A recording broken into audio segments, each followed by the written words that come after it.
Hello, everybody. Blue Jay here, JNT 250 right there, and Clown Fiesta podcast right now. Episode 27 is underway. And also, we are now 2 weeks into the LCS lock in tournament. Week 3 is approaching us. So we will recap the quarterfinals that just happened, and we will preview the semis and the finals that are about to happen next weekend. Before we get into that, though, we wanted to talk a little bit about the LCS viewership because I've seen a few Reddit threads and also just in Twitch chat some concerns about the LCS viewership. I personally am not all that concerned. JNT, are you concerned about the LCS viewership or not really? Not really at the moment right now. I think one thing that people have to consider a little bit is even though, this is like it's a tournament and we are going into best of series, like this is also the preseason. So like these games still don't actually count. You could argue that although they are best of series, they're maybe not as hype as like actual important regular season matches are. So I don't know. I think obviously, the viewership is going to be a bit different. And one thing I think that also affects is because of the whole rebrand and them shifting to moving their broadcast to the LCS specific channel, both on Twitch and YouTube. They both now only run on this LCS only channel. So people may not be as apt to like, that is the channel that they follow, or that is the channel they're sub to, so they don't get that notification, or that's not the stream they go to initially. And I feel like there's a lot of factors that play into it, but I think the main reason is that we technically are still in the preseason. Yeah, I think the biggest one that you mentioned there would be for the YouTube side of things with a brand new YouTube channel. Like they always had the LCS Twitch channel, but they haven't always had this LCS YouTube channel. I think that's a big part why YouTube viewership is much lower than normal. There's also other things that go into it. There's a lot of comparison about the LCS viewership with the LEC viewership, and I think for good reason. Like they're both the English speaking broadcasts and a lot of the viewership is intertwined. Like North American viewers would watch Europe and vice versa. But one thing that I wanted to point out for the people that are all concerned, because there's a lot of people that are concerned about viewership is so much lower because Bjergsen isn't playing anymore or Doublelift isn't playing anymore. I don't think that that's necessarily the case. There's lots of different reasons, but let's start with one. The NFL is also having their playoffs right now, and I know not all esports fans watch traditional sports, but I would say a pretty good amount of them do. Even you and I, JNT, were like trying to flip back and forth between the NFL Yeah. playoffs and the LCS at the same time because like it's both things you really want to watch. And so I think that when on Sunday there's playoff football happening in North America, I think that's definitely going to hurt viewership. Wouldn't you say? Yeah, definitely agree. Although like our primary focus is, watching the LCS games, partially because we're big fans of the LCS and, we need to watch these games in terms of, you know, seeing them and dissecting them and then speaking about it on this podcast. But we both are avid NFL fans, so we did kind of find ourselves in a spot where, in like the TL FlyQuest series, we realized it was just like so over and like FlyQuest was going to get destroyed. Like we just flipped over to the football game, and same thing kind of happened with the EG Golden Guardian series. Like once we knew it was over, like we'd flip to the game. So And yeah, I don't think that would. Yeah, go ahead. well, I was just gonna say, and I think that will continue. Like whenever there's any like primetime sports going on, like your numbers are gonna get hurt because primetime traditional sports are like the focus of like like when there's primetime games on, whether it's like a Friday night, a Saturday night, a Sunday night, whether it's like NBA basketball, college football, NFL football, or anything like that, like that is what the majority of people are doing at that time. Yeah, I definitely agree. And again, I want to go back to the comparison that people are always making. Well, the LEC has this many viewers versus North America. First of all, let's be honest, the LEC is a better league. I don't think it is miles ahead of the LCS like a lot of people think. I do think it's a lot closer than people would say. But the reason why we watch Pro League of Legends is because we want to see the game played at the highest level. Like there's a reason why we're not just watching like Diamond Solo Queue right now or Platinum Solo Queue. It's because it's not the best that you can see. And so obviously the LEC, in my opinion, should have higher viewership since it is more of a premier league. But I would also add that North American viewers can watch the European scene a lot easier, seeing as like at 12 noon, the LEC is on 12 noon EST, that is. Whereas like when the LCS starts for European fans, the LCS starts at 12 midnight. Like then you have to stay up from midnight till about 5 a.m., sometimes 6 a.m. if you want to watch all the games. And so basically my point there is that it's easier for North American fans to watch the European scene than it is for European fans to watch the North American. And that could be another reason for the discrepancy.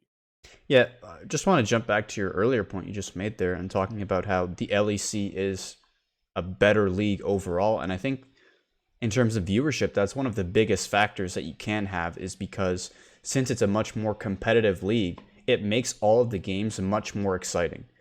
Like for the last, I want to say at least like 3 years in the LCS, whenever we've seen any matchup that consists of bottom teams, like just off the top of your head, when you see like Immortals CLG matches, Golden Guardians Dignitas matches, when FlyQuest wasn't as good, when FlyQuest was playing a bottom team, it just sort of gives you this feeling going into the match that you know it's going to be a lower quality of game. It's not going to be as exciting of a game as a TL, C9, or TSM game would be. And also in turn, since the bottom teams are much worse, it also makes their games against the top teams less exciting, because you kind of you go into the match with the notion, like the preconceived notion that, okay, C9, TL, or TSM is going to stomp this team and it's not going to be close. So once a game might get going and there's like a 3K gold lead within 5-10 minutes, you kind of know the game's over and you might close the stream. Whereas I think if you look at a lot of the LEC matches, the LEC is very competitive, even from like 10th place to 7th place in terms of who's going to make playoffs. There's a ton of variance in the LEC in terms of what teams make the playoffs, their playoff seedings. We specifically saw that last year when we had Mad Lions and Rogue were actually sitting above both G2 and Fnatic in terms of playoff performance, although when the playoffs actually happened, G2 and Fnatic ended 1 and 2. But it really showed how competitive that league is and how exciting the matches even between a G2 and a bottom team can be, because we do see very many upsets in the LEC, and it just naturally creates a lot more excitement. Yeah, I would agree. The matches are more competitive on average. And the last thing for me that I want to talk about when it comes to this specifically, I need to point out that co-streams seem to be a lot more popular in the North American scene than in the European scene. Doublelift tweeted out at one point this weekend that his stream got up to 40,000 viewers. Let that sink in. 40,000 viewers is a lot of viewership to not be on the main LCS stream, right? Yeah, it's at least like anywhere between 20 to 30% of the average LCS viewership on a game, and that's taking away from the Riot broadcast itself. Yeah, and when you're adding up all the big co-streamers, because it's not just Doublelift, right? We've talked about LS and I Will Dominate co-streaming. There's Medios and Sneaky. I think they're still co-streaming. I guess I haven't actually looked into it this year. I'm pretty sure I saw Medios co-streaming. I'm not sure about Sneaky, but I would imagine that they would still be interested in doing that. And those are that's 5 names right there that will garner a lot of viewership that won't be on the main LCS broadcast. And so when I look at the LCS and I see 130K viewers, I'm not that worried about is the LCS going to die off or anything like that. I think that is more than good enough viewership. And yeah, I think there's a lot of good explanations for why it's sitting around that number. Yeah, I do want to, not to flame the LCS broadcast, because trust me, we've done plenty of that. But I do think it also, it does help the LEC in terms of viewership that their overall broadcast, since they are in their studio, it just makes it naturally higher quality, and people are more attuned to keep staying with the stream throughout the breaks, throughout the analyst desk, throughout the post-game analysis than it is an NA. There's a slew of technical issues that have happened in the past, plus they've added a bunch more actual 3-minute breaks in between games, because there's a 3-minute break right at the end of the game, then there's a post-game interview, then there's another break. And I do think part of that is viewers might rather jump to a different stream, whether that's a co-streamer or just a different sort of source of entertainment altogether, to maybe get a different opinion, as opposed to having there and sitting there and waiting all the time just to hear the analyst desk. Yeah, no, I definitely agree. It's a really good point. Anything else you add before we want to hop over to another topic? I think that's good. All right, so let's get into the final day of what was, I guess we could call it, the round robin of last week, because the format of this tournament was a little bit weird. So on Friday, we still had the remaining 5 games. For some reason, FlyQuest had 2 games. We went over that last week, but what were your takeaways from the last day of round robin on Friday before the quarterfinals started Saturday, Sunday? Yeah, it kind of actually turned out to be a little advantageous for FlyQuest that they only had to play 2 games because they got Jose Dioto back for the other 2 games. Um, Yeah, he was a player coming in. He obviously had visa issues the first week, but it kind of got revealed. I think it was like on Thursday. It was either Thursday or Wednesday. It was very very soon before it was the Friday that Jose Dioto had arrived in the States and that he was going to actually start on that Friday, having very limited scrim time. And it was very hyped for FlyQuest. People were really excited to actually see this guy get into the roster because people viewed him as the most important piece, and obviously he's playing one of the most important roles in League of Legends, the jungle position, which is super super important for pro play. And we saw his debut get off to not so good of a start when FlyQuest had that invade against EG. In the blue side jungle, he was playing Olaf. Ignar kind of managed to sneak into that new little brush with Thresh and flay Jose Dioto like 2 times to bring him back, and he got first blooded. And it was just really hilarious how the whole sequence of events happened because chat was spamming about Jose Dioto for like probably 15 to 20 minutes about it was something I forget. It was like something with Dorito and Jose Dioto. I don't remember what it was, but it was just really funny to see like all the hype going into it, and like everyone was getting hyped in chat, and then it's like the first thing into the game and he's getting first blooded. I wonder if that is actually the quickest death in any LCS debut because he died about a minute 40 or something like that into the game.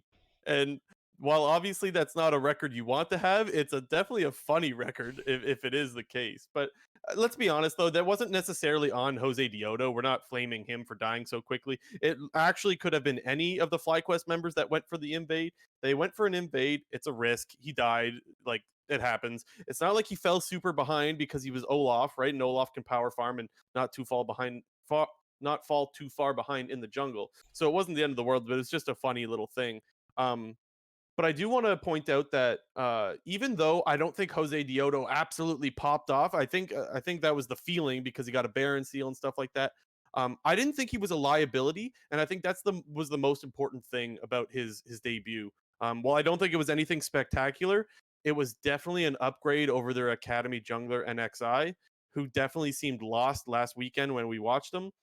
And I think that was a big part in why we saw FlyQuest able to pick up those 2 wins and actually move on in the tournament um, from the Friday games. Yeah, I think for me the biggest thing, or the biggest like improvement I saw out of FlyQuest in that first game specifically, was Licorice in the top lane. He was, I don't really know what to say. Like, he was super non-impactful in AFK in his first 2 games with FlyQuest. I think, like I said last time, he had a KDA of 0.60 over the course of 2 games, and we really saw like FlyQuest get dominated from like top to bottom in their first 2 games. And I think going into the second week, specifically Licorice had a really good first 2 games to close out this round robin, playing the AP Gragas in this first game.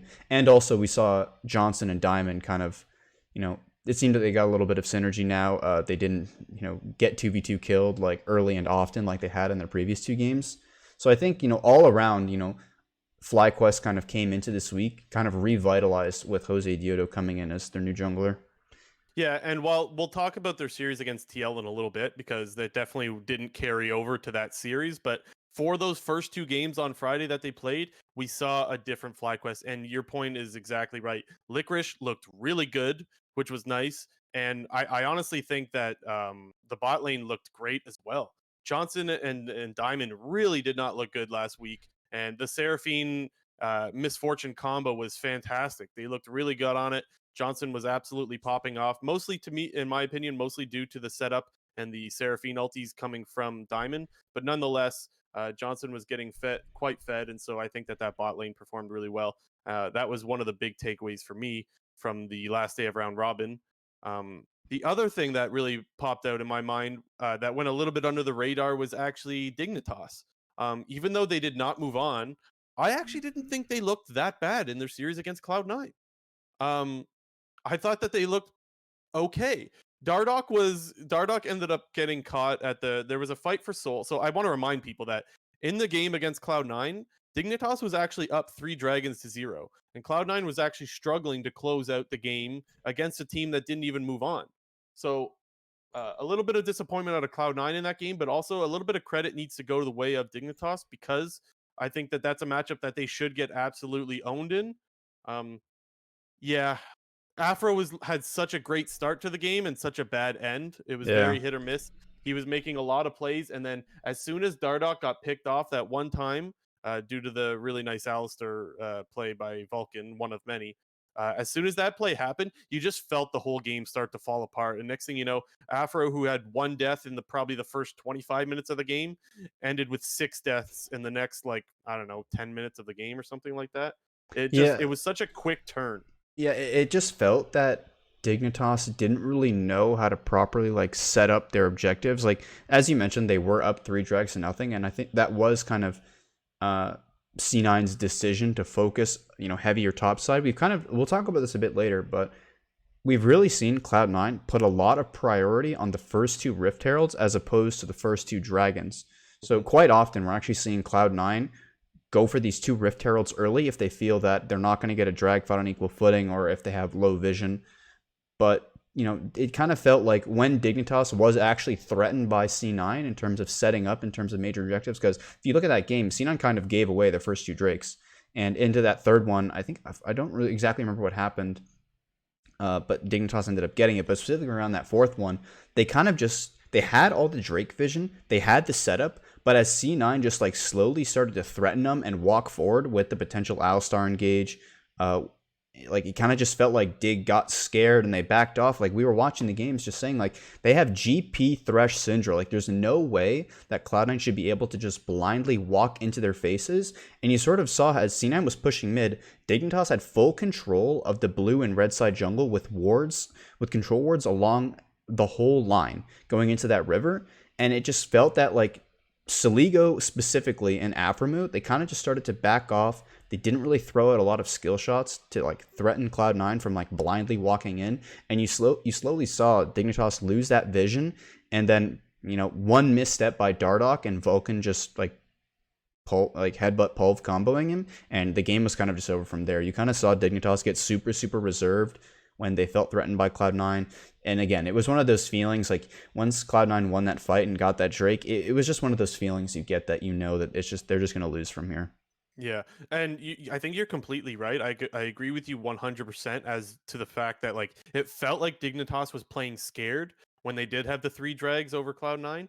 I do want to play devil's advocate, not because I think it's correct, but I just to understand Dignitas's side of things.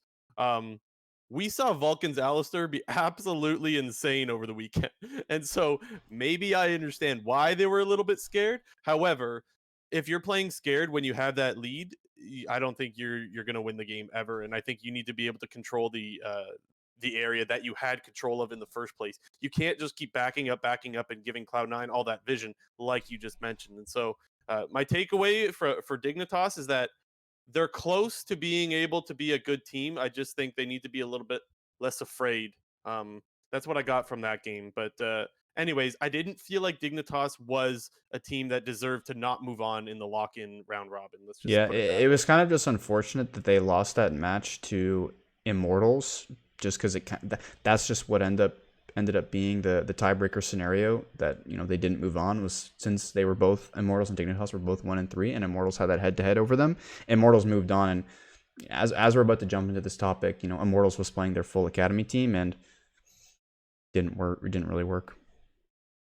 Yeah, so let's get into the actual quarterfinals matchups if you're good to that. Yeah. So you good with that? All right, let's start off with 100 Thieves versus Immortals. Yeah, you just mentioned it. Again, they got their academy roster starting. What else is new?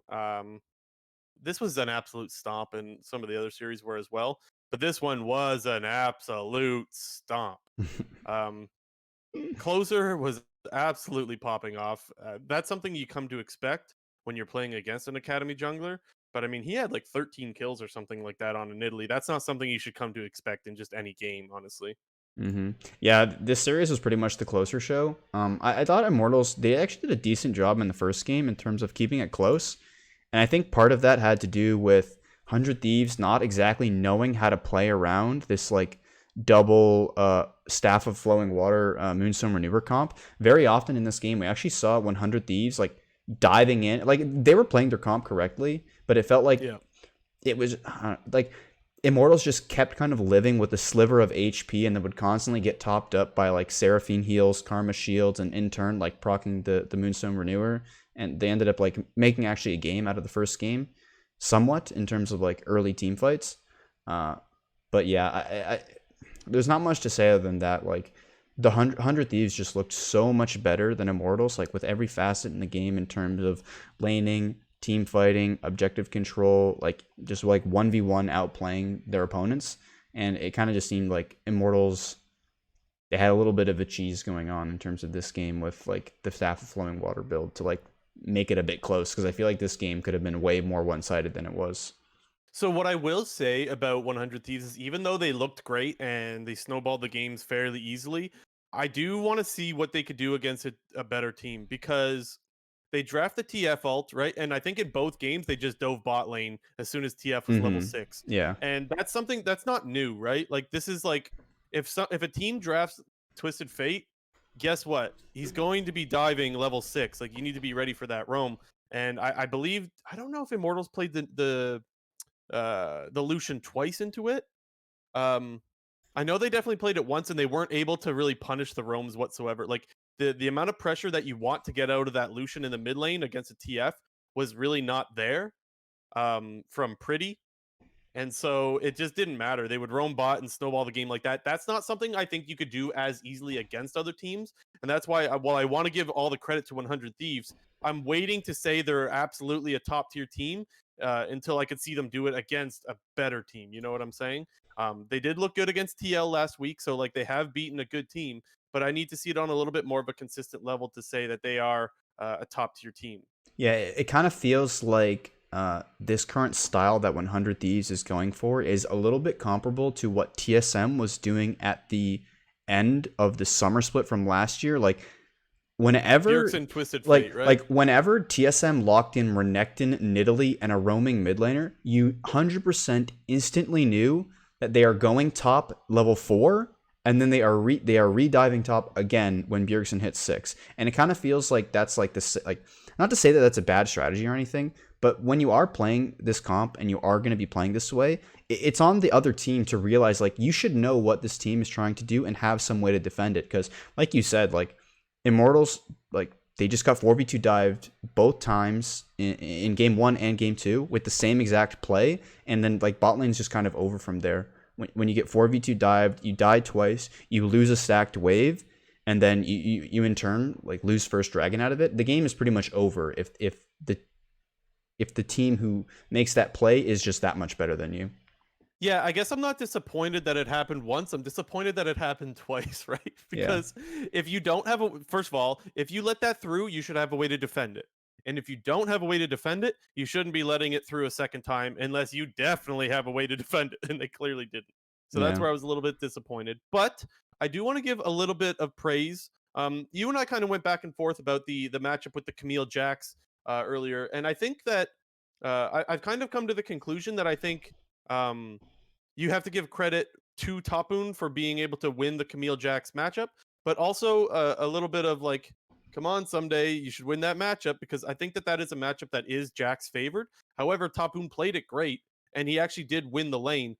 We ended up seeing someday absolutely pop off later and get a quadra kill on Jax.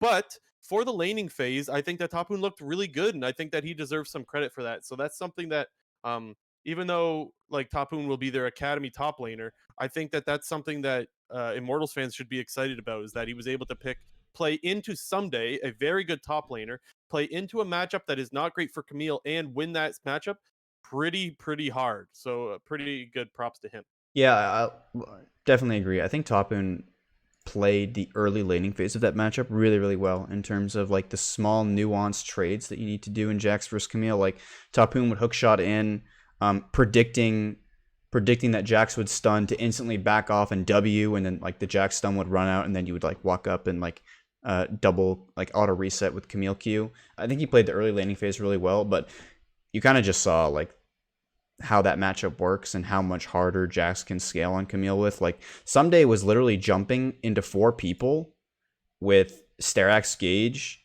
and with like Triumph and Conqueror, and would just like out lifesteal the entire enemy team. Like he just didn't like Top Boom would jump on him like. Immortals would try to follow up on the engage, and like Someday would be just standing in the middle of 4 people, lifestealing on them, and he would just come out like with 1 HP, kill a guy, get triumphed, kill another guy, get triumphed, and then it's like over from there. Like the game just quickly turned from being like slightly Immortals favored, and you kind of saw like with the like there was just a switch that flipped, and like Jax just started hard winning the matchup, and like this game got like a crazy number of kills. I don't really remember, but it was basically like a kill a minute by the end of it. Yeah. One last thing that I actually forgot to mention about the specific Jax versus Camille matchup is that basically, if you're Camille, you can't use your elastic slingshot, or E, if you will. You can't use that to Elastic engage on the. slingshot. I think that's what it's called, isn't it? Dude, Anyways, you you're can't use thinking it. of Zach E, dude. Oh, dude, I am. Whoops. Camille, Anyways, it's hookshot wall dive. hook shot. Anyways, you can't use that on the Jax if he still has his E, because, well, obviously he'll just dodge all your autos and he'll basically just out trade you. And something that Someday was doing was he was baiting out that ability many times to get Tapoon to engage on him, and he never bit once when he had Closer sitting with him like in the river. So I just wanted to give more props because he was actually very patient in a matchup where Someday was clearly trying to bait him into engaging. So that was something else that I wanted to give props to Tapoon for, just another way that he played the matchup really well. And yes, the elastic slingshot kick W. Yeah. For those that don't know, I'm a really big Zac player, so yikes. Anyways, anything else on that matchup that you want to talk about before we move on? Yeah, I just thought that the Immortal solo laners were actually like pretty solid. I think it was like really obvious how just outclassed they were in jungle and bot lane, and you kind of just saw that in the early game. But I think, you know, in terms of the solo laners that Immortals have, if for whatever reason their success with Insanity and Revenge, you know, doesn't work out, or even if just one of them, I think they do have solid replacements potentially. Yeah. Anyways, next up we got EG versus Golden Guardian. Another 2-0. I wouldn't consider this one as much of a stomp, would you? Yeah, not as stompy, mainly just because the first game was kind of close. Yeah. This was actually kind of similar to what we saw last week, where Golden Guardians can keep it together for the first little bit of the game, and then once things start to fall apart, they really start to fall apart. That's how I would describe it. Yeah. Anyways, I want to talk about the top lane matchup specifically. Look, we talked last week about how Impact had looked great. I don't really think much changed. I think he looked great again this weekend. Maybe not as good, but still great nonetheless. And I think we're starting to see where Golden Guardians is going to struggle. We see Niles getting some good matchups and not really getting too many advantages with them, whether it's giving him the Quinn into the Renekton or giving him the Jace. Not enough advantages to warrant the counter pick. Would you agree or disagree with that? Here's my thing. I really dislike the Golden Guardians game plan of picking Niles in a vacuum, an advantageous matchup, whether that be the Quinn versus, like in Quinn Renekton, Quinn is supposed to win that matchup. She takes cleanse in top lane. If Renekton can never get on top of her, you sort of cleanse and then jump away, and then you take the phase rush or the PTA, but you basically you just have too much move speed with a W passive or phase rush to where you can just like harass down the Renekton. Or you pick the other matchup you played was, I think it was Jace versus Gragas. Jace, a very early and aggressive laner, and Gragas sort of this, you know, scaling champion, whether you go tank or whether you go full AP. But I just really dislike what Golden Guardians is doing in terms of picking a very volatile top lane matchup and then not doing anything to assist him. Like, they're not protecting him on dives. They're not sending any jungle pressure top side of the map. It just seems that not that I'm faulting Iconic for that, but it just seems that like that is their game plan, because anytime you ever see waves getting stacked against Niles, they're never making any plays bot lane in response to that, or like they're never punishing by taking a dragon or just making a play anywhere else. It just constantly seems that Niles will get dove top lane and Iconic is like killing enemy wolves or killing enemy raptors or something like that. And I just really don't like how they're putting so much pressure on Niles to win these 1v1 matchups, and when he doesn't, you know, the game plan can really fall apart for them. And one thing I will say though, and I would have to go rewatch the games to know exactly how things went down, but a lot of that is on the top laner to manage the waves properly and make sure that the other top laner can't build up those waves to get dove, or to make sure that you are the one building up those waves to set up a dive for yourself. Now, again, I would have to go back and really see if I think it's Niall's fault or Iconic's fault, but that's just something to keep in mind, that it's not always on the jungler to just go top. You need to have a gank opportunity to go top. And the other thing that I would say is it could be the game plan. I'm not saying it is, because I'm not in the, I'm not part of their scrims or anything, of course, but it could be the game plan is, let's give Niles a counter matchup so that we don't have to babysit top and we could focus more gank spot. But to your point, not really enough happening in the bot or mid lane to warrant leaving top on an island. So there's that, and that's just something else to keep in mind, I would say. Yeah, and I mean, it could also just be that like you just said, they are giving Niles these advantageous matchups, and maybe Golden Guardians is of the opinion that Niles is a good enough 1v1 player to go up against players like Impact, or who did they play? They played against Alphari, against Huni, and he's done all right in a couple of those matchups, but we've clearly seen him be outclassed by some of these top tier top laners. And maybe Golden Guardians just thinks that Niles is good enough to hold his own, but when the games are actually going on, it's very clear to see that he is a step behind just individually in terms of his wave, whether it be his wave management or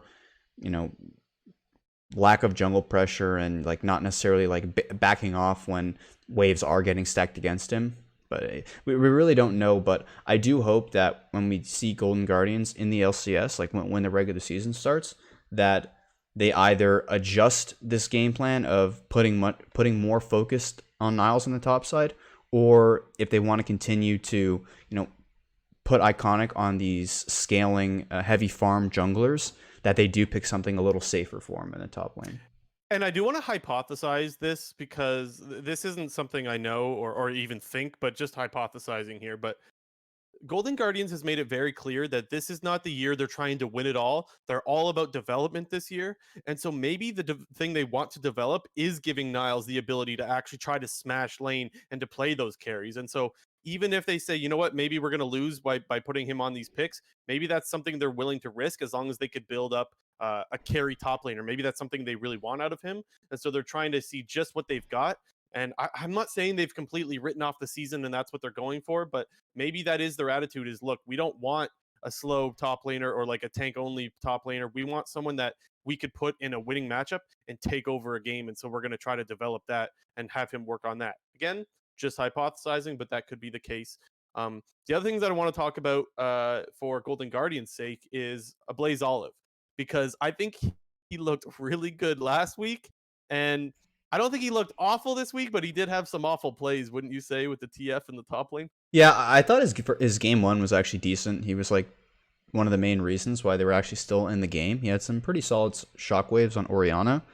But yeah, his game two was questionable at best. And the thing is, you don't want, you try not to just hold on to those really bad plays, because every once in a while, any pro could do something like that. With that said, it looked pretty bad when you see him. He's already dead, and you see him flash to try to get the gold card, and you at best you 1-for-1 in that play, and it doesn't even look likely that you 1-for-1 that, and he ended up dying. And Yeah, it just looked like it looked really bad. For the play that we're referencing, basically Niles was getting 3-man top side, and Niles is kind of like trying to wait for his team by running into the alcove to try to delay as much as possible. And I don't remember if a Blaze Olive TP'd up there or if he just walked up there, but Niles died, and then a Blaze Olive flashed into the middle of 3 people in attempt to gold card, then TFQ a target who was like 60% HP, and he's like a level 7 Twisted Fate. And then he realized that his play was fucked, and then he tries to TF ulti out of the play, and he just died. And now that I remember, he did TP up there, because then he basically, like, he's now playing TF with no TP, no ultimate, so his champion is, like, useless in the grand scheme of... Yeah, and no flash. So his champion is, like, useless for the next 2.5 minutes, and has no summoner spells for the next 5 minutes. Oh, man. That's a play I wish I could forget.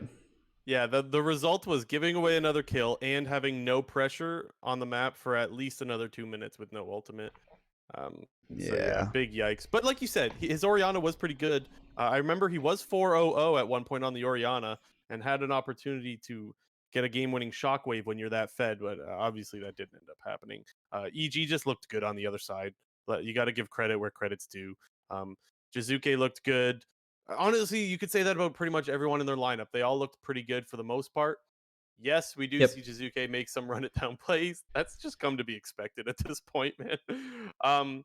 My worry is that for EG is that because Jizuke is so volatile, I don't know if he can afford to be volatile when you go up against the top tier teams like Team Liquid or 100 Thieves, for example. And we're going to be seeing that next week. So I'm a little bit concerned with how that's going to pan out when they play TL, but we'll talk about that in a Mm-hmm. little bit.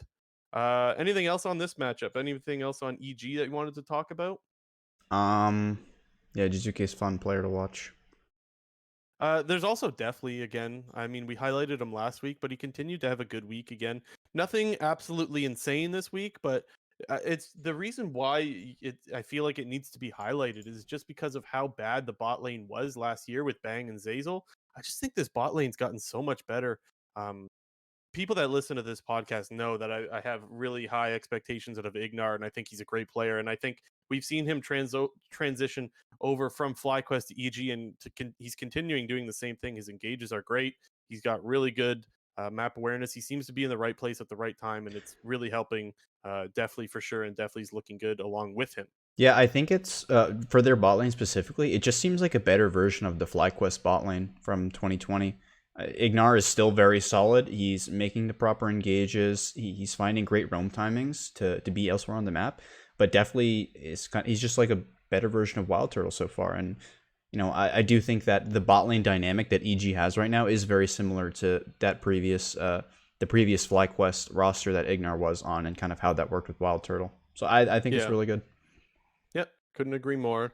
Next up, we have Team Liquid versus FlyQuest. Holy gap. Holy Another gap. stomp. Another stomp. Um, this is where Licorice kind of went the other way. We saw Yeah. him pop off on Friday, and then he kind of ran it down in this series. The one game on Gragas, he had like 8 deaths, maybe 9. He had 8 I think it was deaths. 8 though. I think he finished with 8. He had 8 Uh, deaths. yeah, he died a lot. He didn't really look very good. He's taking fights even in the matchup against Alfari. He just got straight up gapped when he was playing the Aurelia against a Kennen, which is in his favor. Now, if I remember right, I don't think um, that the snowball for the Kennen for Alfari started with Licorice running it down. I don't think that's how the snowball happened. Maybe you could remember. I don't remember. But I do know that once Licorice was already behind, he was taking fights against Alfari, and Alfari would just hit R and she would die. The Aurelia would Yeah. die. And it's like Licorice, you should know you're not going to win that when you're behind like that. Yeah, Cannon's just kind of a champion. Like, when the Cannon is behind, it's really useless because you're not going to be dealing any damage and you're pretty much a CC bot. But on the flip side, when you are getting fed, you're like a champion that deals a shit ton of damage and also has a bunch of CC. It's funny because what I remember, I don't remember if it was in the playoffs last year, but Licorice he was playing Kennen versus Broken Blade's Irelia, and I remember we saw that matchup. Like, Broken Blade killed him one time, and then just kind of killed him on repeat. And we kind of saw the opposite this time, where Licorice was playing the Aurelia into Kennen this time, and Kennen just got ahead. And from there on out, anytime Licorice would try to take some aggressive trade in top lane, Alfari would just press ult, and Santorum would be right behind him, and they would just like kill Licorice down. One thing I also wanted to mention is he had a really weird build that game. Licorice did on Irelia. What are we talking about? Licorice. Okay. He finished his build. He had Blade of the Rune King, a Manamune, and a Sunfire Cape on Irelia. Interesting. And like, I remember seeing that, and I was like, "What is this build? Like, what's going on?" Like, it just seemed like a really weird build, and I don't know if that like played into it at all, but it just seemed really weird, and I didn't really understand what that's supposed to do. Maybe it's some like new Korean tech build, but I'd never seen it before, and it was just kind of weird. Yeah, it definitely is something noteworthy when you see him go for the Sunfire Cape. That's not something I would have thought. I didn't even notice it myself, actually. But we talked about how this was Jose Dioto's debut for the LCS this weekend, but it was also Santorin's for this weekend. Mm-hmm. And he kind of showed up in this series too. I mean, let's be honest, top through bot, TL was performing everywhere, so it's a lot easier to jungle when that is the case. but Santorin looked to fit right in, which is a really good sign for Team Liquid fans after what we saw last year with Broxa, right? The Hmm. concern around Team Liquid last year was the jungle. And yes, it's only one weekend, so let's not get too ahead of ourselves, but definitely a good start for Santorin, who, in my opinion, just gapped Jose Diodo in this series. Hmm. And it's not even that like Santorin gapped Jose Diodo by just like killing him or invading his camps or whatever. Like he was just so much better in terms of his positioning on the map, finding proper timings when he needed to be like he needs to be protecting Alfari in the top lane and getting that lane snowballed, or like whether it's his objective control. Like jungle is a lot more about like how you play the map versus like outplaying your opponent. And Yeah. Santorin just was clearly so much better about it. And it was kind of like Jose Diodo was playing much more like carry oriented and selfish champions, like with the Hecarim and the Udyr, like champions that want to be farming a lot and kind of playing for themselves. But like Santorin just took the complete opposite approach and was like, I'm just gonna play Talia and gank all the lanes. And yep. Yeah. And again, if we're being fair to Jose, we definitely know that it was easier to jungle on the TL side of things, where the matchups are winning a lot more for Team Liquid. When you're a jungle and your lanes just aren't winning, or not even just not winning, but they're kind of running it down like Licorice was, you're not gonna look good as a jungler almost no matter what happens. So to be fair to Jose, I don't think he was put in the best of situations to have the greatest debut. But it was it the Friday games where he got that steal, the Baron steal? I think It so. was, That right? was in the Yeah. first game against EG, if I Yeah. remember correctly. So at least there was a highlight to take away. Like it was nice to see Jose Diodo that got all this hype come away with a highlight play over the weekend. So even though it wasn't against TL and it wasn't in that series, still something for him to walk away with and to be happy with, to build Hmm. up to live up to that hype. Yeah, I also love that Johnson and Diamond they did all right in this series. They didn't get like completely obliterated like other bot lanes we've seen, by Tactical and Core JJ. They ran the Seraphine Maokai in the first game, which I thought was decent, because from what I've heard, Maokai is actually a really good counter into Leona. And Johnson, he's playing like, man, Seraphine is just a bonkers champion. Like that champion Yeah. is not balanced. Like I don't understand. Like, and with this new like Staff of Flowing Water Moonstone Renewer build, whether you play it mid, bot lane or support, I think it's a really solid champion and can do a lot of work in like melee dive intensive comps. Like kind of like as this like peelish sort of champion with the root and the big AoE heals and like the Jesus infinite range charm. Well, someone on analyst desk even said, I don't want to guess wrong, but I'm gonna guess anyways. I think it was Azael was saying, like, I'm kind of surprised we're not seeing more of it, and so am I. To be The completely champion honest, the is Seraphine is, bonkers. yeah, yeah, definitely expect to see more of it, or at least more bans of it, at the very least. Hmm. But anyways, yeah, not really a close series. This one to me made TL look like the best team in the league. But they're going to have some tougher opponents as the tournament goes on. So we'll see, as the tournament goes on. Uh, we good to move on to Cloud9 TSM? Yep, we got the most exciting series of the weekend was C9 versus TSM, No doubt. the El Clasico of the LCS. Regardless of whatever form the teams are on, whatever the rosters are, whenever the matches are, C9 versus TSM always produces and is always a good matchup. Yeah, it really, really does.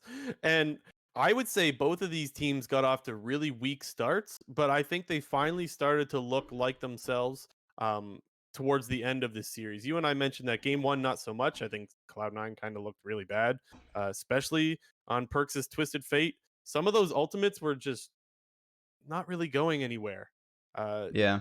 Looked like he was trying to force plays, and while I do think Perks will eventually come into his own, we're not seeing the Perks that you should come to expect, so far in the early going. Yeah, I think for game one was a really interesting game because it was very obvious that C9 was going for this heavy dive comp, and like it was clear that that's what they were going to do. They were going to try to like activate the TF early and often, ulting into multiple lanes. But just the way that the game played out, it just became like a super like I don't really know how to describe it, but when they had Fudge like playing Aatrox top lane, like you can't really go top lane with the TF when you have Aatrox versus Gragas because Aatrox can never kill the Gragas. Both champions just kind of sit in lanes sustaining against each other. And, you know, we kind of saw like you just mentioned, Perks became just like a bit inactive in that early game, and he was trying to force plays with his ultimate, whether it was top side or whether it was like trying to respond to plays bot side. But it kind of just seemed that C9 was attempting the super dive heavy draft, but just the way they executed it was just not correct at all. Yeah, and I want to go to the other side of the mid lane matchup because it was Power of Evil on the Lucian, if I'm not mistaken, right? Yeah. I want to point out that earlier we mentioned if you're going to pick the Lucian into the Twisted Fate, you want to see a lot of pressure put on that Twisted Fate so that they can't roam as effectively and they can't get as much. And I think that that's something we saw Power of Evil do a lot better. And when we talk about Power of Evil, it's almost always we see him on control mages, and that's something that I was really worried about for TSM. Was look, are we just going to see him on control mages only, and like they play too slow and fall behind? But in that game, it looks like they were able to put him on something aggressive, and he was actually able to perform really well. And so, if you're a TSM fan, really good sign that you're able to see Power of Evil and to see him perform on something that is not a control mate.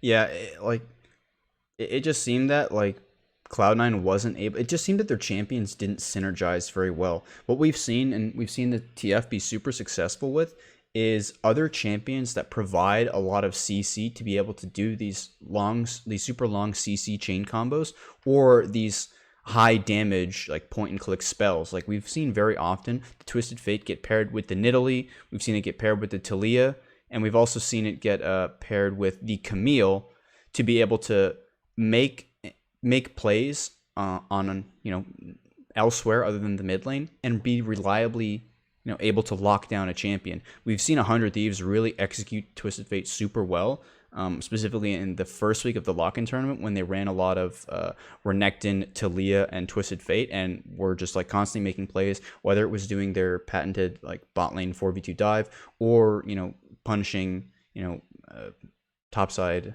for like, I don't know, they were just going topside and killing people. And it kind of just seemed that Cloud9 wasn't really able to do much with the TF, like with the TF and the gold card specifically. We'd see a target get gold carded, and they would kind of just run away from the Hecarim or like flash away from the Hecarim, or like the Aatrox is just like too AFK of a champion in those kinds of scenarios. Like it was just really weird kind of how the whole C9 comp worked together. And it was funny because I actually went back and looked at the draft, and Alistar was open for Cloud9, and they opted to actually pick Nautilus instead of picking Alistar. And we really saw in game 2 and 3, once Cloud9 were able to get their hands on that Alistar, the switch really flipped and they were able to execute on their comp a lot better. We saw in game 2 that Cloud9 took a bit of a more direct approach with their draft in terms of like, we're gonna like they sort of realized their problems in that first game and then adjusted their draft in game 2, adding a lot more CC by picking the Gragas top lane and picking the Alistar support. Yeah, and to me, as soon as they got Fudge on the Gragas, that's where he started to look a lot better. Is when you're taking him away from the picks like Aatrox and whatnot, and once you're going for all of those dives, like we saw. Like you mentioned, Vulcan on the Alistar was absolutely insane. He is disgusting at that champion. The one flank was really nice, where he hex flashed over the wall and kind of snuck behind. That was a really nice play. And by the time TSM realized he was behind them, the play was already over, and he made a 3-man headbutt pulve combo. I think no doubt I think they gave Player of the Series to Vulcan. No, they gave it to Sven. Or pardon me, yeah, Sven. But then they gave Player of the Week to Vulcan, which was kind of weird. Like that was a little bit odd, but in my mind, no doubt Player of the Series should have gone to Vulcan. I thought that he was absolutely insane. But I think we're going to need to see more than just the Alistar in the long run, right? Yeah. Being able to play dive comps, don't get me wrong, that's really valuable. I think pretty much the optimal way to play right now, but you're going to need more as the year goes on. So I hope to see a little bit more out of him and see a little bit more diversity in his picks. But I mean, for now, they're leaving the Alistar open, so why not play it if you can pull it off, right?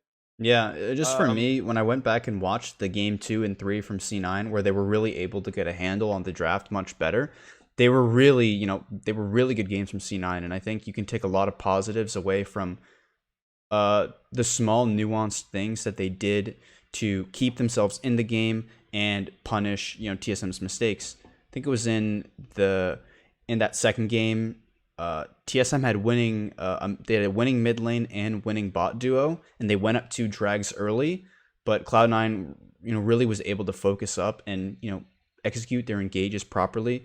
Like you just mentioned before, Vulcan in that game had a really nice dive on mid lane, where Cloud9 sent 4 people into the mid lane to kill the TSM bot lane, who had ended up swapping to mid lane.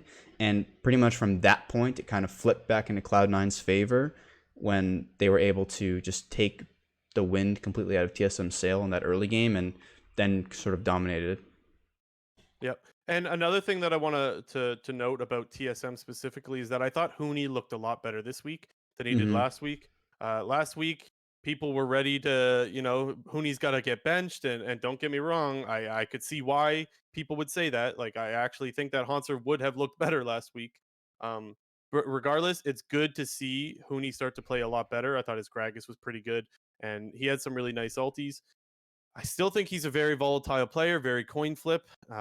Do I think that's exactly what you want? Probably not, but definitely able to make some nice plays. And so, if you're a TSM fan, that's another good sign to see, because what we saw last week was not what you want in the top lane, and this week was a lot better. Yeah, his Gragas was super, super solid in terms of, his laning, his ultimates in team fights, and, in turn, like he was actually like making good plays around the map when he was like TPing bot lane, or, doing his job as Gragas in team fights, just to sit on top of Sven and make it so that Sven has to either hit the Gragas or like try to go past the Gragas by like Kai'Sa ulting into the backline or something like that. Yeah.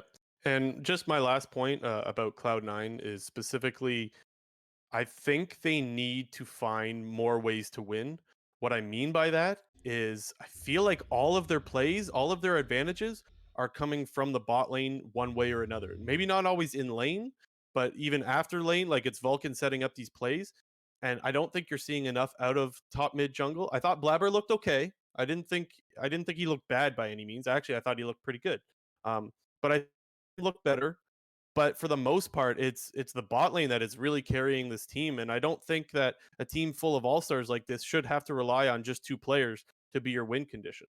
Yeah, for me, I think it's more, we do need to see more out of Perks and Fudge. I think Blabber has been almost as solid as Sven and Vulcan. There are, the couple int moments that he is having, but in terms of his impact and importance to the team, I think Blabber's right up there with Sven Vulcan. His Kindred in game 3 was like absolutely insane. That guy was like constantly pushing the boundaries of jumping in, or like surviving with 1 HP, dropping ultimates, or like saving his teammates with ultimates, or just like he was exerting so much pressure on that game 3 with Kindred, like constantly just playing in the face of TSM. And like I was actually watching, Double have put out a YouTube video today, and it was his like co-stream video where he was like, it was the highlights of him watching the Cloud9 TSM series. But he was just saying how from his time on Team Liquid, one thing that he heard from Jensen was that he thinks that Blabber is like the best Kindred mechanically, like in the world, like best Kindred that he's ever seen.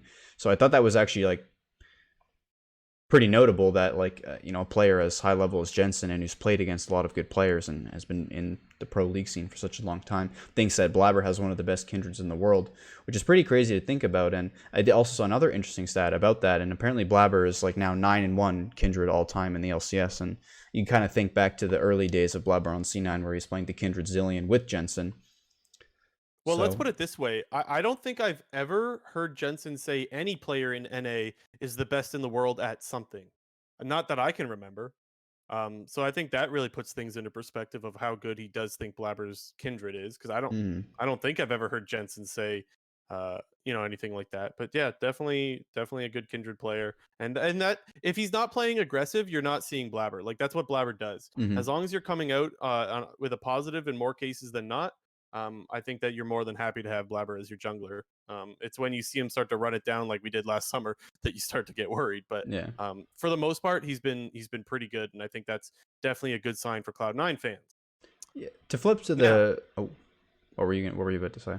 I was just gonna say I wanted to talk about Bo3s if you're good. Oh, I was just gonna flip to the TSM side of things for a little bit. Go for it. Just because I think there's actually a lot of things you can take away and be hopeful for as a TSM fan looking back at the series. Yes, obviously they didn't win, but like you mentioned, I think Huni had a much better performance in this week than he had last week.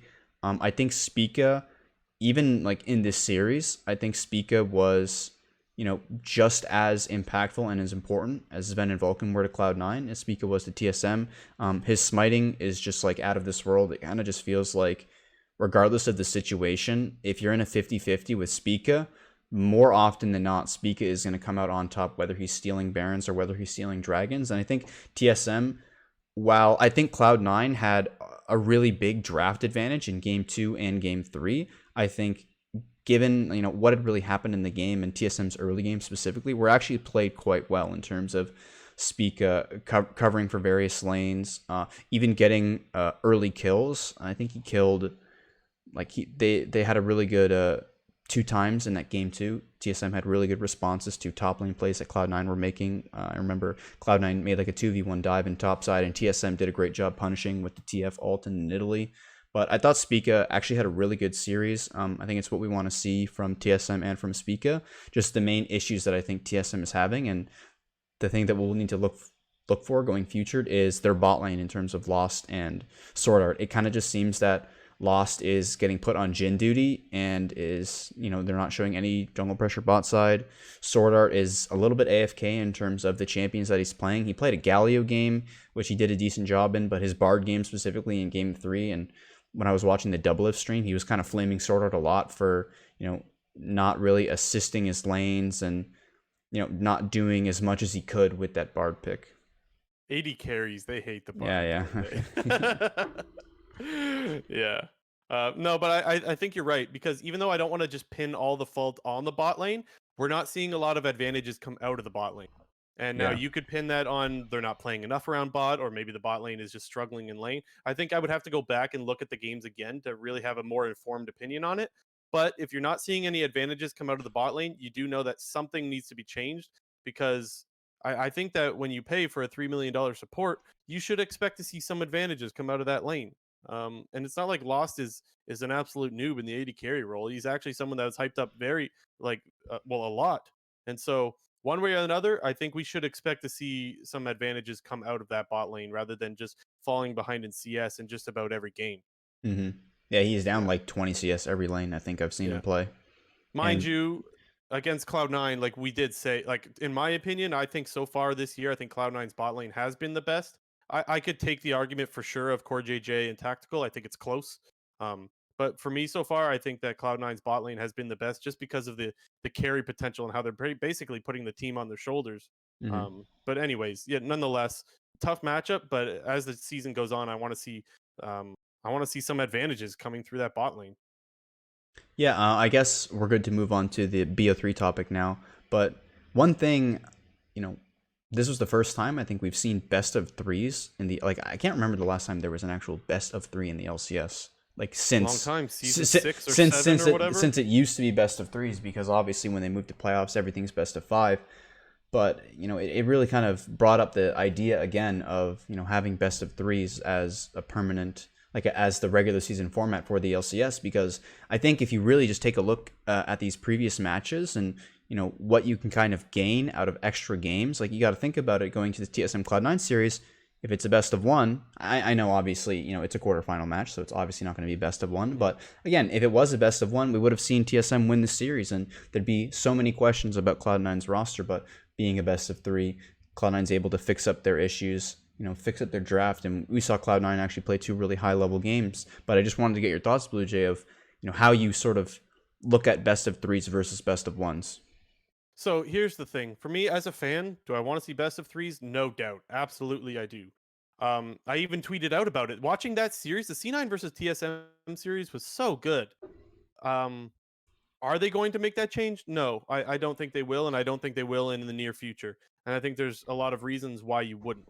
The first reason, let's look at the other BO3s that happened, right? 100 Thieves versus IMT, stomp. EG versus GG, stomp. TL versus FlyQuest, stomp, right? So just because one of the series was really, really good doesn't mean you should copy and paste that format into the rest of the league. So that's one thing I would say. The other is that it's really difficult to have, you can't do it all on one stream, right? The way they used to do best of 3, I don't remember if it was season 6 or 7. The last time they did best of 3s, they needed to do 2 separate streams. Now, if you do that, there's a really big issue that comes with viewership.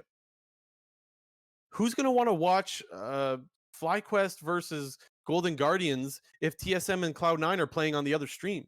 You're going to have one stream with no viewership whatsoever. And if I'm FlyQuest or Golden Guardians or one of these teams that doesn't have that many fans, what did I pay to enter the league for if I don't even have any fans watching my games? You know what I'm saying? I Hmm. think that those lower tier teams need to feed off of the viewership of the more popular teams. And I think that's just another one of the reasons why we're not going to see Bo3s, even though they are great to watch a lot of the time. Yeah, I think for me, yes, I totally understand in terms of the LCS's side, in terms of money, viewership, how it affects, your sponsorships, for the entire season. And obviously it would be worse to run BO3s, as you would have to either split the broadcast into two separate streams, or you might have to completely change up how they do the broadcast. Maybe you'd go something similar to like the LPL and the LCK, where they play their matches across, in terms of the LCK, they play across 4 days, Wednesday to Sunday, and they hold two best of threes each night. And in terms of the LPL, I think they actually play the entirety of the week, since there's so much. They have, what did they have, 18 teams, 20 teams? They have 20 teams, right? 17. Okay, they have It's a weird 17 number, I team. know. They have 17 teams, but since they have so many teams, they do have to run matches throughout the entire week, each day of the week.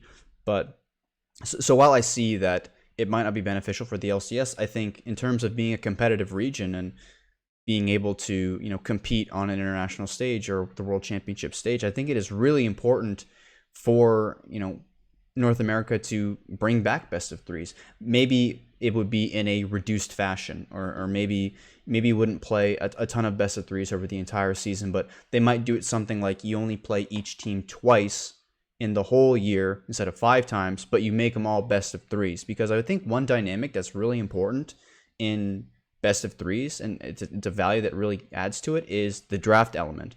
Because I think we've seen a ton in the past that North America can get completely caught off guard by unconventional drafts, or even like cheese drafts, and that like the better team can lose to a worse team because they got cheesed in draft, or they just simply had a bad draft. And I think Exhibit A is this Cloud9 versus TSM series, where Cloud9 had a bad draft, and it was kind of like draft diff a little bit in terms of the way that TSM's comp like interacted with Cloud9's comp. And once they were able to fix up those problems and recognize, oh, these were our issues and this is how we fix them, they were able to do it seamlessly. And even look at some of the other games in terms of when you have rookie players or maybe academy players, they can get so much extra value out of extra games in a series. You look at that first Immortals versus 100 Thieves game, and yeah, Immortals kind of got crushed in that first game, but in that second game, it was a little competitive, and we saw that Top Hoon was able to actually do some real work in the top side of the map against Someday, and that's something that I think a player like Top Hoon would need to, one, build his confidence in terms of, oh, okay, I can play against these players, and two, I'm gaining more experience. Same for the Golden Guardian side. The more number of games that this team can play, the better off they will be. Yes, it might be a downfall for some teams in terms of the fact that like maybe they do try to win their games through cheesing draft, or like, I don't know. I just feel that best of threes, they can give a more accurate representation of the standings, and it just also gives teams a lot more data and information to be able to work with to improve during the whole season.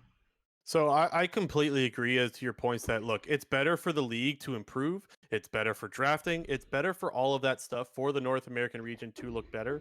Unfortunately, I don't see it happening because it's a business first, right? Like, you need to make money, and I don't think that you could do the method of making games from Monday to Friday, or whatever it was. I don't think you can do games during the week for the same reasons that we talked about earlier. When it comes to competing with other traditional sports, there's so many big and popular sports in North America, like the NHL, Major League Baseball, NBA, NFL. There's too much to compete with. Once the NFL finishes, you've got a clean slate of that weekend afternoon where there's not a lot of sports. I know hockey usually starts late at night, and so the LCS games are mostly over. I'd imagine basketball is mostly the same. I can't say that for sure, but I do know that most of the year, like the NFL would be what you would have to compete with in Saturday, Sunday, or rather Sunday afternoons. But the NFL is from September to basically January, February. and the LCS does not really happen during those times for the most part, right? So I Hmm. think as far as LCS viewership goes, the best thing to do is to keep it on the weekends in the afternoon. That's where you have the least competition for viewership, and that's just again where it's a business first, and so I don't think see them shifting away from that. Not to mention, if you do go with the two streams, you've got to look into getting more broadcast talent again. And I don't think that the LCS has been that great in finding amazing broadcast talent. I think they've been okay, but if you need even more, I think that that's going to be a problem as well. And you and I have mentioned many times, we've been quite vocal about what the broadcast looks and feels like if you don't have that optimal broadcast talent. Like it definitely hurts the viewer experience, I would say. Hmm. I guess one thing that I hope for the future is that the LCS does, esports is still growing and will continue to grow. But I do hope that the LCS will reach a point in North America where it is comparable to the LCK and the LPL, where they're just as important as sports are in those regions. And, Yeah. whether that means there are more eyes on the LCS, so their viewership might not be as an issue, and they are able to do something like a dual stream setup, or it's just popular enough where you can justify running games across more days of the week than just 3. Yeah, and that's where I'm more open to maybe in the long term things will change. In the short term, I definitely do not see that happening. I think it would be a really bad idea. I think the league would suffer, and I think teams would want to end up dropping out of the league because if you can't get any eyes on your product, you're not going to get any sponsorship dollars, and if you're not making any money, peace, I'm out. You know, so that's the main issue. And like you said, maybe in the long term, and I hope so in the long term, but for now, I think we'll have to be happy with best of ones. I think it's the best way to go. And the product is still good, in my opinion. Bo1s are still good. So, yeah. All right. Popoff Beansoup. Who's popping off, Blue Jay? Pop off. We talked about Vulcan earlier. I have to give him the pop off award. I think he is hard carrying Cloud9. I mentioned how the bot lane I think is, but I think more specifically his Alistar is. I have to give it to him. I think that he is the biggest reason Cloud9 is picking up wins right now. I think if you have um, a less impactful support on the Cloud9 roster, I think we'd be talking right now about how Cloud9 really needs to make something happen. And I think we'd be in panic mode if Vulcan wasn't on this roster. And so I got to give it to him. I think his Alistar flank was great. He's the one getting all of their engages off, or most of them, let's say. Yeah, he's popping off. So Pog Vulcan. I gave it to Closer. We kind of talked about it in the 100 Thieves Immortals series, but it was just pretty much the Closer show. I think in his first game, he was like 5-1-10 on the Nidalee, and in the second game, he was like 13-2-12 on the Graves. Closer really just like put his stamp on that game, like from start to finish. And I think he had a really good series. But I have a secondary pop off, but it's not in the LCS. It's actually in the LCK because my boy Chovy was 1v9ing Gen G in their series. I believe it was like a day and a half ago. But if you don't watch any LCK, I would urge you to look up the Gen G versus Hanwha Life highlights because my God, Chovy was destroying the whole game. So for those that don't know, JNT is a really big advocate of Hanwha Life. That is his LCK team, and to be honest, I enjoy watching them too because Chovy is actually insane. I did not watch that series. I Banger watched the one series. prior. What was the series? Who was Hanwha playing against when he was popping off on TF, but he couldn't 1v9 the game? What was that series? I can't remember. The KT Rolster one. It might have been. I don't remember. Think it was. The point is that Chovy is actually still insane, even though I don't think the rest of his team is. I think he's a really exciting player to watch. I just want to set the record straight. I've been a Hanwha Life fan since 2019, so I didn't just start following this team because they got Chovy and Deft. Yeah. You're not a bandwagon fan. We all know. Hey, Pavan knows. Pavan knows. Okay. Bean Soup. For me, I went with Immortals. Not even so much that I'm mad at how they're starting their academy team, but it is disappointing to see a team starting their academy roster more than the LCS roster. I tweeted out something about it. Basically, I just want to know. Like, I haven't done the research myself. If someone does know, please leave a comment in the YouTube channel or tweet at me or something. I would be really curious to know, since the start of summer, how many games have been started by the Academy roster versus the LCS roster? Because I wouldn't be surprised if we find out that Immortals has started their Academy roster more than their LCS roster, which is crazy if that is the case. But um, yeah, it's just disappointing. So that's bean soup. I gave it to Golden Guardians, and specifically the point that I mentioned before, how I really don't like this playstyle that they're going with when picking topside volatile matchups and then just having zero jungle pressure or zero help throughout the entire game. I think it's a lot to put on a rookie player in Niles, and obviously that team is full of a bunch of rookies, but when you're a rookie team going up against players who are going to be much better than you individually, I feel like you're going to have to help them out. You can't just leave them completely on an island against some of the best top laners in the league. Like, who did Golden Guardians played against? Impact, Alfari, Huni, and Someday. Like the three of those are the best three top players in the league, and Huni, while he is a coin flip, he can still have good performances. We're obviously seeing more bad than good, I think, but Huni is still a decent top laner, and in all of those games, he's pretty much like losing pretty hard. Yeah. Yeah, I could see it. I don't know if I really want to fault them as much as you have, but I see your argument, and I don't know if I fully agree, but I get it anyways. Let's put it that way. Okay, we're going to move on. We're going to do a little preview of the semifinals as we're moving into the last week of the lock-in tournament. First matchup we got is 100 Thieves against Cloud9 on Friday, and then we will have TL versus EG on the Saturday, with the finals happening on Sunday. So Friday, 6 p.m. EST, right? Is that what you said? I didn't say the time, but if you say 6 p.m. 6 p.m. EST... EST, 3 p.m. PST then on Friday.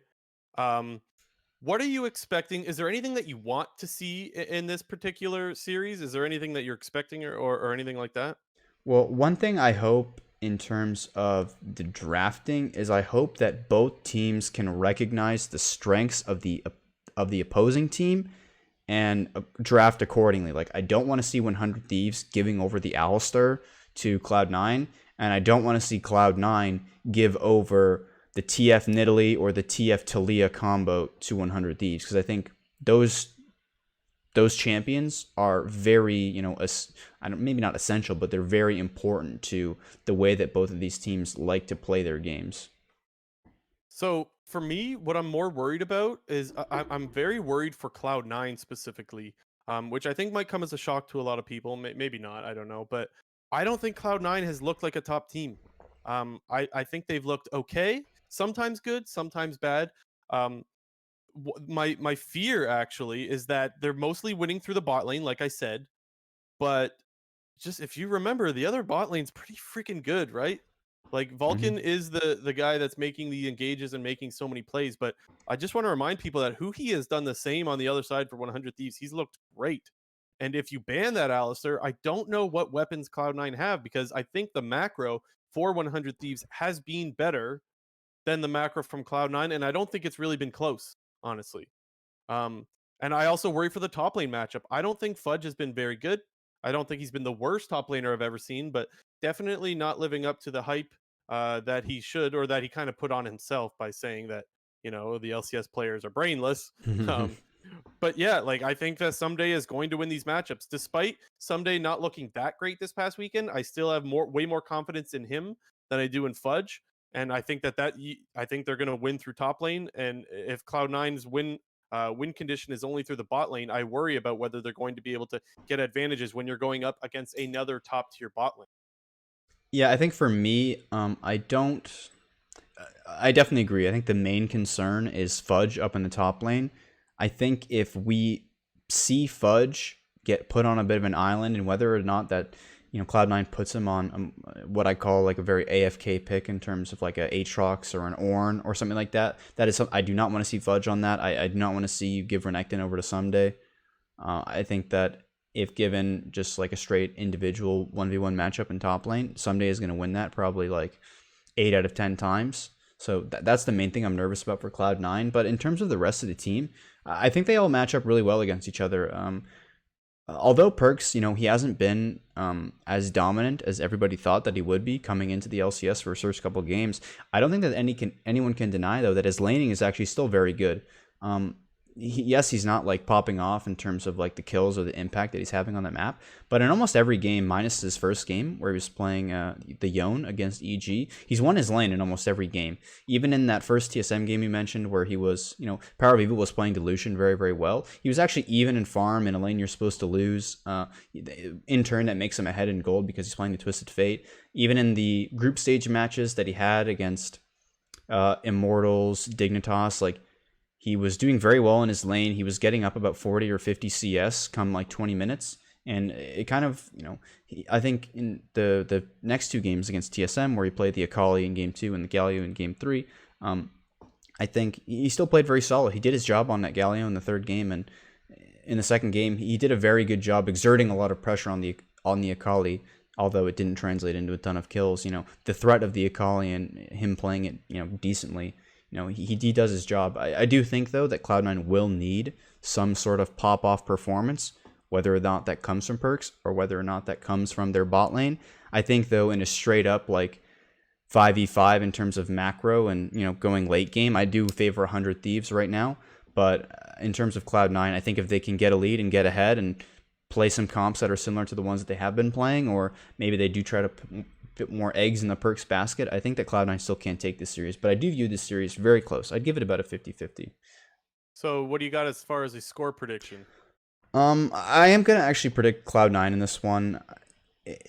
The main thing, and we did touch on this a little bit before, is it seems that 100 Thieves, we do want to see them go up against a bit better of competition, and I do think they have been winning a lot of their games strictly because they are the better team individually and macro-wise, but I do think that Cloud9, minus top lane, is either equal or better than their opposing laners individually, and I think as long as Cloud9 doesn't make any like major blunders in terms of their drafting or their early games, I think, if they can go to a game against 100 Thieves on equal or slightly ahead footing, they have a good chance to take it down.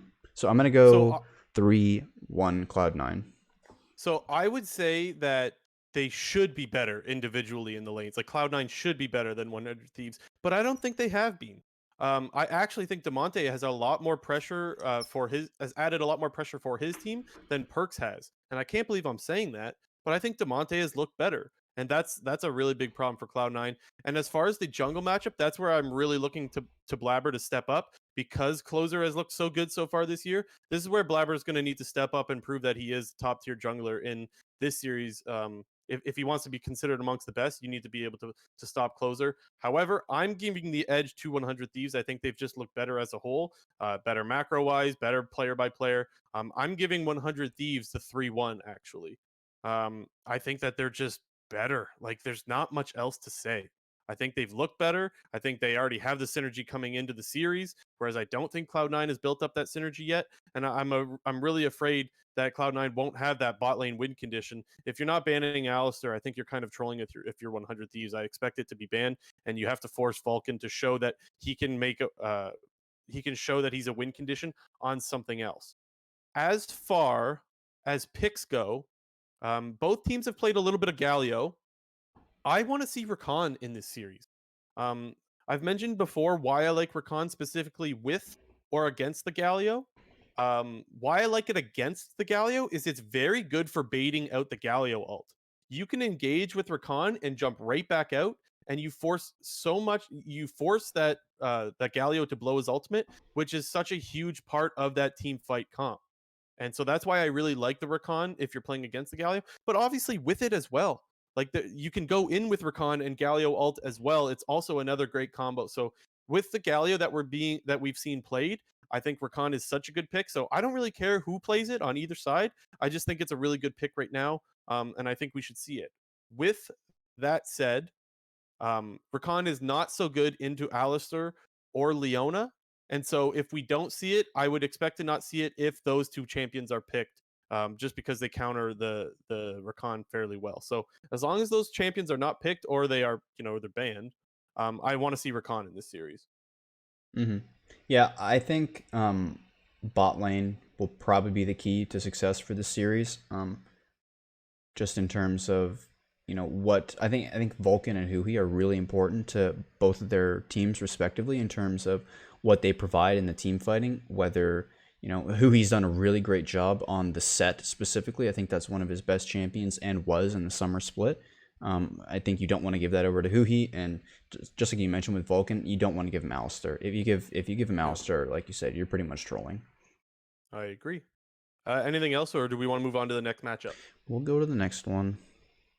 Next up, this is the Saturday game. Saturday. Now, the schedules are the same. Like we mentioned before, it's 6 p.m. EST on Friday. It's 4 p.m. EST on Saturday, 1 p.m. PST. This is where we got TL going up against EG. This series, I think we need to see a little bit more out of EG. They came out of the gate looking really, really good, and I didn't think they looked that good as the lock-in tournament has gone on. So I think they really have their work cut out for them, and I think that EG is going up against the best team in the league at this point in time. Mm-hmm. I think just if you look at these two teams, it just seems that like TL is just one step ahead of them in just every role.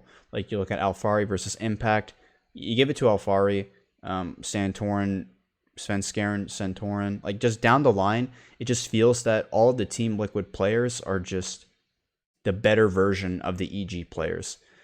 But to Well, that and we're point, gonna get. So go ahead. Go ahead. well, I was just gonna say to that point, do I think that means that TL is just going to completely dominate EG? I don't actually, because I think that EG has done a pretty good job in terms of the way that they're drafting and the way that they're playing, and they're playing a bit of their own style in terms of putting mid lane on these more unconventional picks. We've seen we've seen two Rise games out of Jizuke, and even in the support role, the only team that we're really seeing Rakan from is EG with Ignar, his pretty much best champion. So I do think that EG will give Team Liquid some different looks in terms of how they want to draft and what they want to do. And I do think this will be, EG is a much better team than a lot of the teams that TL has faced. So I think the series will be close, but I definitely think it's Team Liquid sided. I think it's going to be most exciting to see the top lane matchup, right? That's what everyone wants to see is Impact, who was let go from Team Liquid, go against his replacement. Like, this is a classic. You see this in so many different matchups whenever there's a replacement. Like if Cloud9 were to go up against Licorice, for example, it's fun to see those matchups play out. And Mm-hmm. especially since we've seen Impact look so good so far this year, I think he's really going to be tested with Alfari. And I think this is probably a matchup that both of them are looking forward to a lot. Um, this is going to test Impact, I think, more than it will test Alfari. I think Alfari overall has looked better, even though Impact has looked so good. I know that's crazy to say. I still think Alfari is just a better top laner. And we've talked about how Impact has looked so much better, but this is really his biggest test now. If Impact can look good against Alfari, then I think we really have a conversation for who the best top laner in the league is. At the moment, for me, it's Alfari, though, and I think we're going to see that in the series coming up this weekend. I am actually going 3-0 Team Liquid on this one. I actually don't think the series will be that close. I think TL has looked um I want to say G2-esque in the sense that they're absolutely rolling the early game so hard that even when they're throwing some of the game away towards the end, it feels like they're not even like they don't really care. They're just messing around. That it's kind of got that G2 feel to it, whereas like they're just so much better than the other teams that they're just limit testing all game long and that they still come out on top. Yeah, I think I'm going to go 3-1 with Team Liquid because I do think, well, like I said, there are avenues for success for Team Liquid. I mean, sorry, for EG, whether that be, a pick out of bot lane, like a Rakan game out of Ignar where he just like really pops off, or this unconventional mid pick from Jizuke that could catch Team Liquid really off guard, whether that be something like a Rise, whether that be something like an Echo. I'm trying to think of other like Jizuke style champions. I don't know, but I do think there are avenues for success for EG, and given the course of at least 3 games, I think they will take one of them. Interesting. Yeah. I don't see it being out of the realm of possibility, but again, yeah, 3-0 for me. I think this is where we're going to need to see Jizuke on the good side of Jizuke, and we need to see only that side because, like I mentioned before, like there's some times where he's running it down and he's making some troll plays. I don't think you can afford to do that against Team Liquid, honestly. I really, really don't. And, well, Core JJ's continued to look great. That bot lane's continued to look great. While I do think EG, we mentioned their bot lane looks very good, I just think Team Liquids has looked better. Um, yeah, they just have more impact on the map. They have a lot more pressure around the map. They always seem to get to the objective first, and they get the fight that they want because they're there first. I think that's going to be the main reason why TL is going to come out on top in the games, is because they'll come out on top in team fights by being the ones to control vision around the Herald, around Dragons, around Baron, around so on and so forth. So just to play on just a little bit further, but considering all the matches are going to be this next weekend, in your scenario, you have Team Liquid and 100 Thieves in the finals. Just give me your quick match score there, or your prediction there, if that's the finals. Yeah, so for me, I'm going to go 3-1 in the favor of Team Liquid. The reason why is because, again, I don't think it's much different from the matchup against EG, specifically in the top lane. I think Sunday's very good. However, I just think Alfari's better. And I definitely think that when you have a guy that's looked as good as Alfari, now, look, I don't like to just look at stats and say a guy's good because he's got a good CSD. But I mean, let's be honest, his CSD has actually been insane. It hasn't been a slight lead. Like, he's been up 15, 20 CSD. And yes, the sample size is small, but that is a significant number. And he's playing a lot of different champions. When you're able to do that in so many different matchups, that's something that's really scary. And so I think that there will be a gap in the top lane. And I also don't think that Closer will be able to have as much of an impact on the game when you're going up against Santorin. Santorin's very good in the early game. And I think that's where Closer has gotten most of their leads for 100 Thieves, as well as their roaming, right? Like, they like to make macro plays with the Twisted Fate. I don't think TL will have any issues with answering the macro, the early game macro that 100 Thieves puts out. And so 3-1 for me in that series. Yeah, so in my scenario, I would have C9 Team Liquid in the finals, and I'd give it a 3-2 to Team Liquid in that series. My reasoning for that is, yes, while I do think Team Liquid currently is a much better team than Cloud9, my prediction is that Cloud9 will beat 100 Thieves, and I think that is because they are now getting a better understanding of how their team is working and what they want to accomplish in the draft. And I think they would make improvements going into the series against 100 Thieves. And if they beat them, I think that, will carry a lot more confidence going into the finals and having another week of solid improvements. So I think that would put it as a much closer series. But I don't know. I just feel like a C9TL series, feel like it'll just go 5 games. It's really interesting. You seem to have a lot more confidence in Cloud9 than I do. That seems to be the difference between our opinions. I guess, yeah. But I do agree with you. Like, a week does not sound like a long time, but considering they've only had about 2-3 weeks to begin with in the first place, I do think when making that comparison, a week is actually a really long time. Yeah, because so maybe we do see a different version of Cloud9. Maybe we do see Perks start to have those pop-off performances like we expected to see him come into the LCS with. Yeah, I mean, I mentioned this way back at the start of the season before the lock-in tournament, and Cloud9, they're making a major switch up to their play style in terms of how their team functions, with getting rid of Niski and getting rid of Licorice and bringing in Perks and Fudge. Perks is where was I going with this? Sorry. Just like them changing the composition of their team will take a while for them to get it together. And when you look at it from like the Team Liquid and 100 Thieves side, I think they're coming into this season, with a lot of similarities to their last season. 100 Thieves is pretty much just the Golden Guardians from last year plus Sunday, which is just naturally going to be better because you're getting an upgrade in the top lane. And sort of the way that Team Liquid seems to function is very similar to their previous. I think it is a little bit different in the fact that they can throw a lot more resources in the top side of the map with Alfari, because I completely agree with you. Alfari is the best top laner in the league, and I think he's a very strong player, great addition to the league, and I think will in turn improve the rest of the league, specifically in the top lane. But I do think that it will take time for Cloud9 to really get it together, and like you said, a week may not seem like a long time, but when you are a new team and you're trying to figure everything out, a week can be very important in terms of your progression as a team. Yeah, no, I definitely do agree. Anything else before we move on to closing out the episode with our quick news? Yeah, we got the quick news. First up, we got FlyQuest.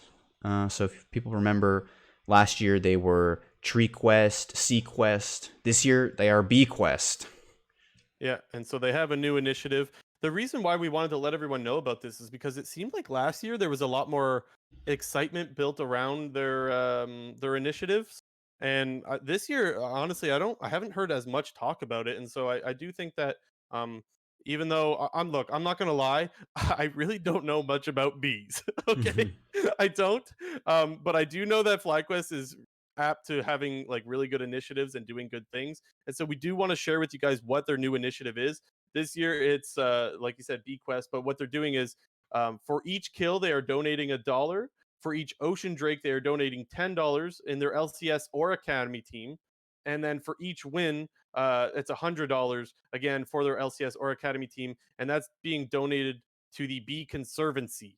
So if anybody is interested in that stuff, you can go to thebconservancy.org. So yeah, just a nice little initiative that FlyQuest is doing. Let's go FlyQuest. Next up, we had some news came out a couple of days ago that Captain Flowers is now freelance. He's not completely tied down by Riot Games and the LCS, so I wonder what that means for his appearance on the broadcast, whether, it might go down or if we'll see him, potentially casting other leagues or esports for that matter. It kind of feels like whenever you hear somebody that they're moving to a freelance position, I feel like more often than not, it kind of means that they're either going to move on from the LCS or their appearance will shrink.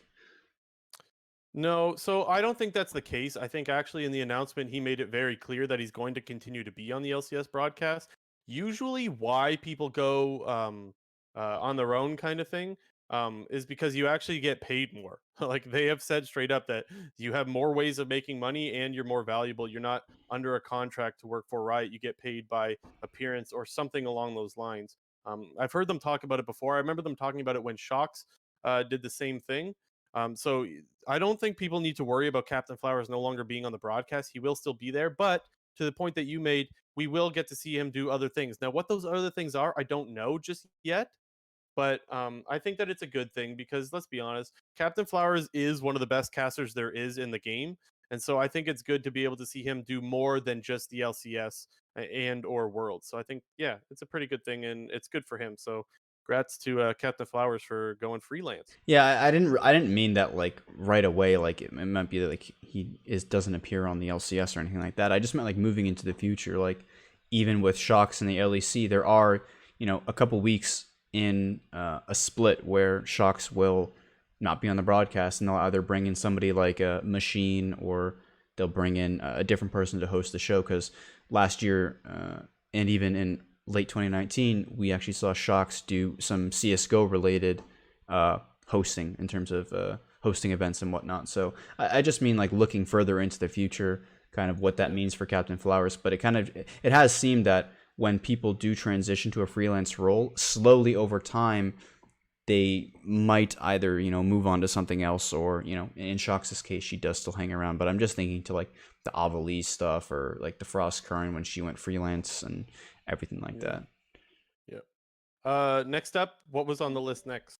We got we got the news that Finn from CLG, his visa is approved. So that means Finn will be here for the start of the LCS regular season in the spring, but no update or news on Broxah. And from the previous video that he had sort of put out, he was pretty unsure about when he was going to get his visa and what his timeline was like for getting back to North America and being able to compete. So for now, we have Finn, but we still don't know about Broxah, and if there's no Broxah, that means we have Griffin/Wiggly, and that's not good for CLG. Yeah, it seems like Broxah's he's always the one getting screwed the most by the visa issues, honestly. Yeah. I feel bad for Broxah, but hey, you know what? At least we're getting Finn, and at least he can start to build some synergy with his team, so good for him. Last up, very recently, it was announced that Kelsey Moser is joining Evil Geniuses. Yep.